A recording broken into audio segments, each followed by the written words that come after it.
Hello my friends, welcome to a new video. Today I'm going to talk about the Playseat Formula Instinct.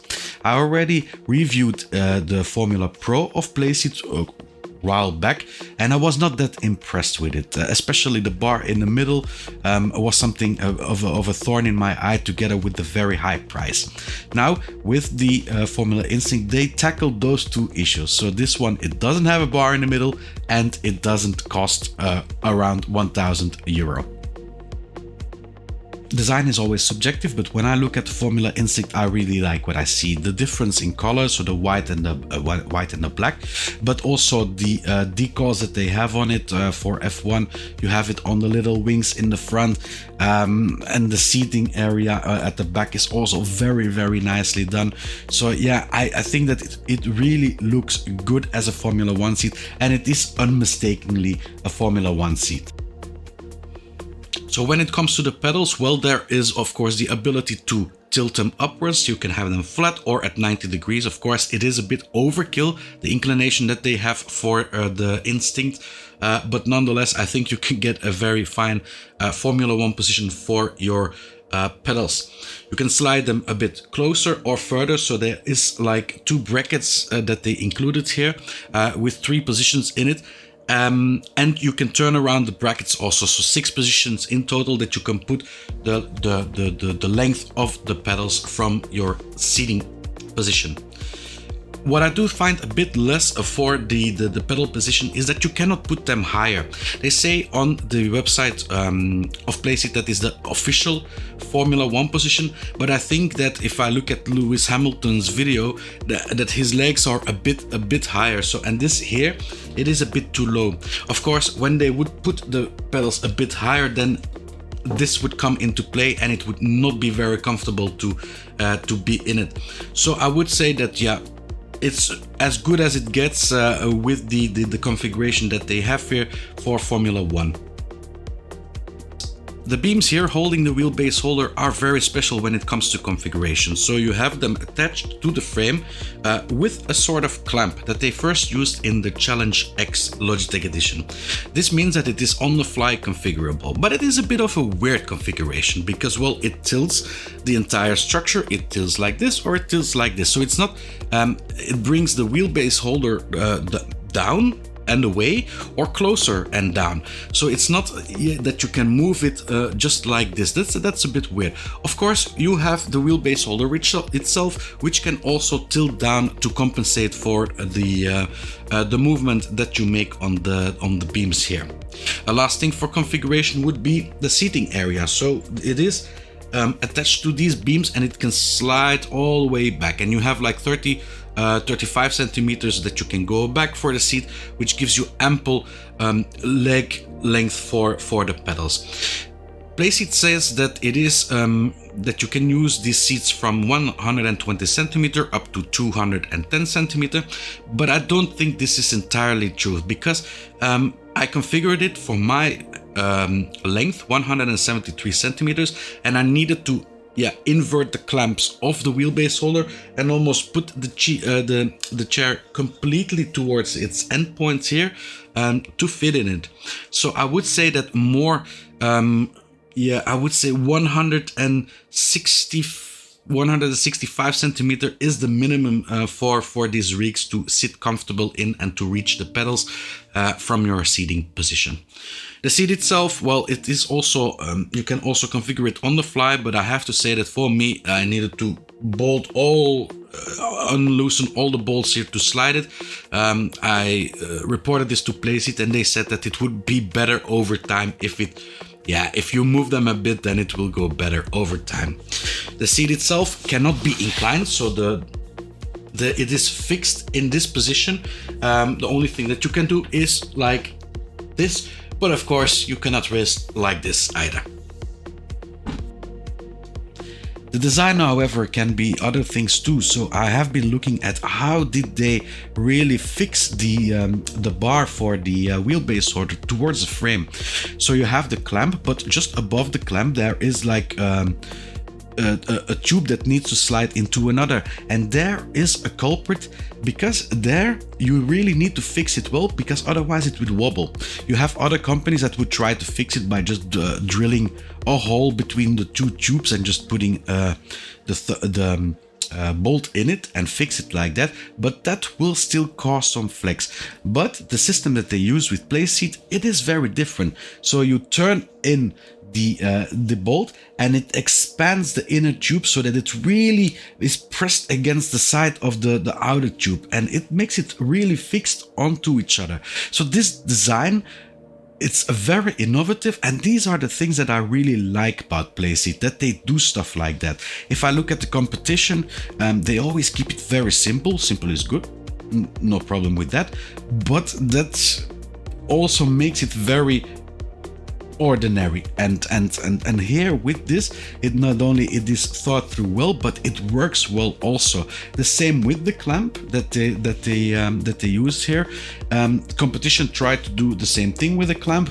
Playseat does it, it works perfectly for me. So yeah, the design, both aesthetics but also for the build quality, are really good. When I look at the rest of the build quality, yeah, the only thing that I have to say is the stickering. Stickers, it's not my forte. I don't really like the stickering. It are vinyl stickers, so they're pretty decent, but still I just don't like it. The paint, the finishing, the feel of the material, all is well, except those stickers I really don't like. The seating area for the Formula Instinct is really innovative also. It is made out of 2 aluminium parts bolted together here, and at the back. Very sturdy if you want to sit in it and also push yourself out of it. It is very sturdy. But what makes it so special for me is that they added some Velcro patches and then added the cushioning to this Velcro.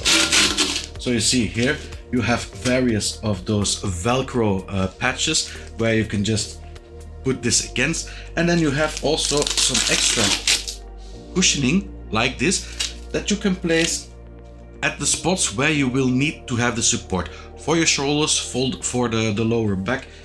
You can put it like this. I really think this is a very innovative design, and it also sits very comfortable. When I was sitting in here, yeah, I've really felt at ease.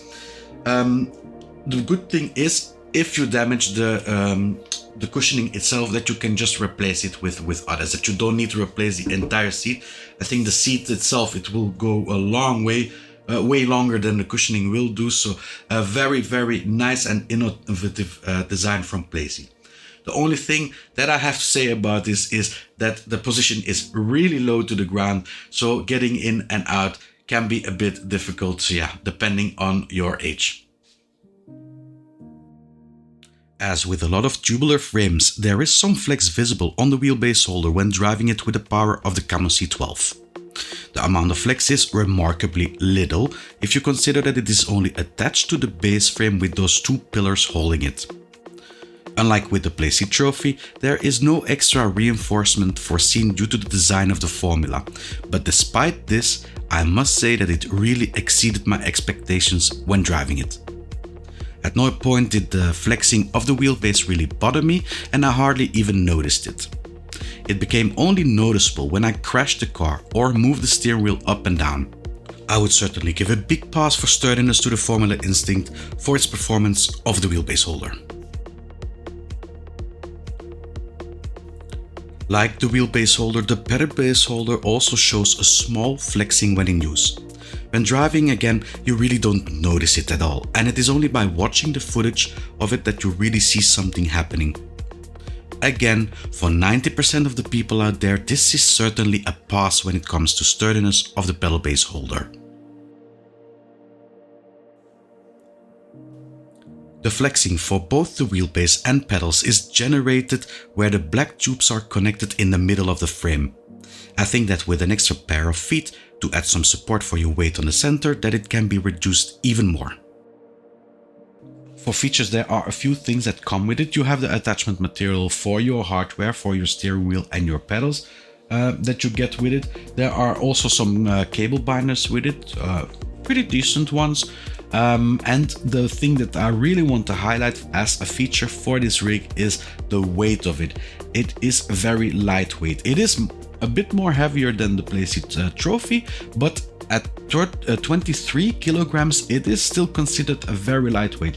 This means that you can easily move it out of the way whenever you need to clean under it or whatever. So that's really something I really liked, also the weight. A last thing that I would want to mention, and this is something which I really didn't like with the Playseat Trophy, this one has rubber feet under it, so that's a bit better.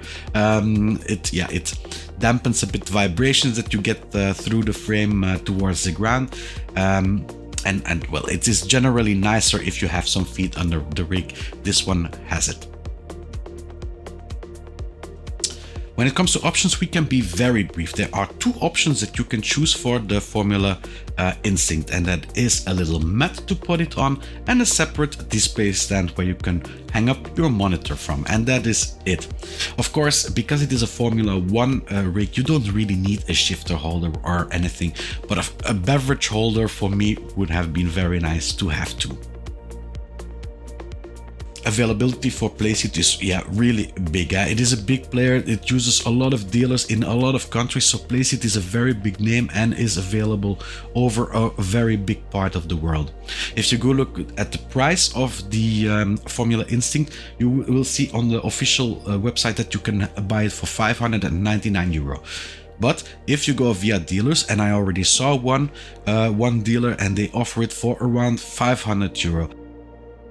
Compatibility. So Playseat says on their website it is compatible with all the wheelbases and all the pedal bases. Okay, yeah. For what I tested, so for MOZA and Camus, it's no problem. Thrustmaster, it won't be a problem. Logitech won't be a problem. So the big brands, I don't see any issues there. And for the pedal bases, the CSL pedals, which I have and which are always a pain to attach in their two in the two pedal configuration, no problem here. They could be attached without a problem. So I think compatibility, they also did really a step up from the Playseat Trophy. I see it on the wheelbase holder, for example. There are much more extrusions on the wheelbase holder than there have been with the Playseat Trophy in the past. Why not buy an extrusion rig? They are equally expensive, more sturdy, and you can add a cup holder to it. It is an argumentation that comes back a lot on Facebook when somebody posts a question about buying a tubular rig like the Trophy or this Formula Instinct. The answer is simple if you understand the concept of the Playseat. There are many things that people find important when buying a rig. Some want the most sturdy one, the most configurable one, or the one that scores the best at immersion. Others want the cheapest, most comfortable, most fashionable, or the ones that takes the least space. There are so many different variables to take into account, and most companies only fixate on 2 or 3 of those variables when they design a rig. The Playseat Formula Instinct is a very balanced piece of hardware that ticks more boxes than any other sim rig has ever done before it. It's not the best in everything, but it's very good for most, and that makes it very impressive. Thank you all for watching. I hope you had something from this video. Please leave a like if you did, subscribe if you want to see more videos, and I will see you all next video. Bye bye.